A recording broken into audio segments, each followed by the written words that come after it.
ভারতের আদানি পাওয়ারের কাছে বিদ্যুৎ সরবরাহের বকেয়া সম্পূর্ণভাবে পরিশোধ করেছে বাংলাদেশ সরকার। গত জুন মাসে অতিরিক্ত $437 মিলিয়ন পরিশোধের মাধ্যমে চলতি বছরের 31শে মার্চ পর্যন্ত সব বকেয়া নিষ্পত্তি হয়েছে বলে সংশ্লিষ্ট সূত্রগুলো নিশ্চিত করেছে। ভারতীয় সংবাদ মাধ্যম ইকোনমিক টাইমস জানিয়েছে, এতদিন বাংলাদেশ থেকে আদানি প্রতি মাসে 90 থেকে 100 মিলিয়ন ডলার করে পেত।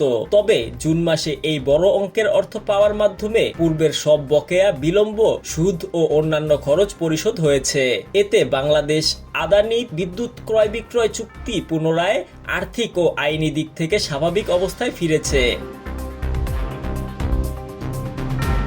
আদানি পাওয়ার ভারতের ঝাড়খণ্ডের গোড্ডা বিদ্যুৎ কেন্দ্র থেকে বাংলাদেশে বিদ্যুৎ সরবরাহ করছে।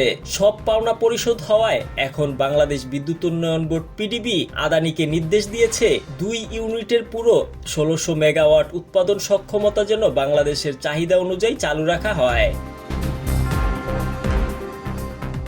আদানি ও বাংলাদেশের মধ্যে আগে একটি সমঝোতা হয়েছিল, যেখানে বলা হয় 30শে জুনের মধ্যে সব বকেয়া পরিশোধ করলে বিলম্ব মাশুল মাফ করা হবে। বাংলাদেশ সে সময়ের মধ্যেই বকেয়া পরিশোধ করেছে।